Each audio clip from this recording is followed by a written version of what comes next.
Assalamualaikum warahmatullahi wabarakatuh. Perkenalkan, nama saya Umi Masakin dengan NIM 1903030104. Pada kali ini saya akan membahas tentang sikap dan perilaku wirausaha yang sukses, bekerja yang efektif dan efisien.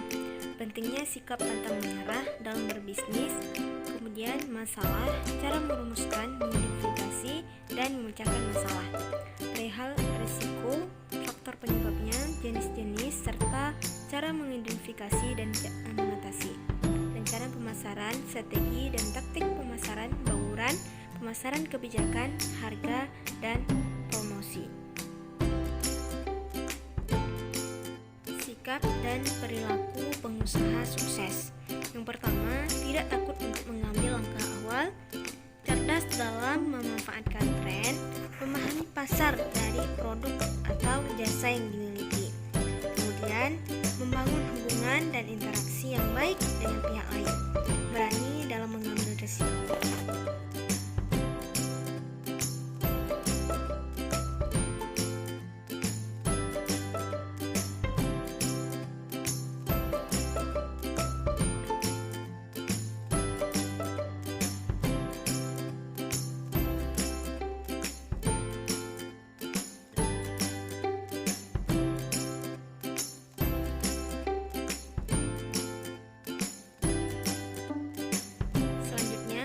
Bekerja yang efektif dan efisien.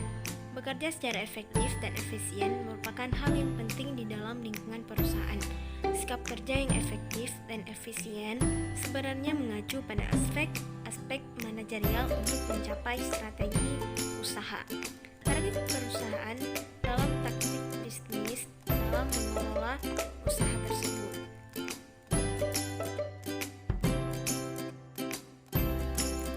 Berikut hal-hal yang dapat kita lakukan agar pekerjaan kita efektif dan efisien. Yang pertama, buat prioritas kerja. Kemudian, atur waktu dengan baik agar tetap produktif. Kemudian, komunikasi adalah hal yang penting. Yang ketiga, yang keempat, ciptakan dan ikuti rutinitasnya. Kemudian, ubah cara berpikirmu, singkirkan gangguan yang dapat menghambat kesuksesan Anda. Kemudian mengelola stres. Sebagai seorang pengusaha, kita perlu adanya sifat pantang menyerah dalam melakukan segala hal. Kemudian apa itu masalah? Masalah adalah suatu pernyataan tentang keadaan yang belum sesuai dengan yang diinginkan. Kemudian cara merumuskan masalah. 1. Memisahkan masalah biasanya dirumuskan dalam bentuk pertanyaan.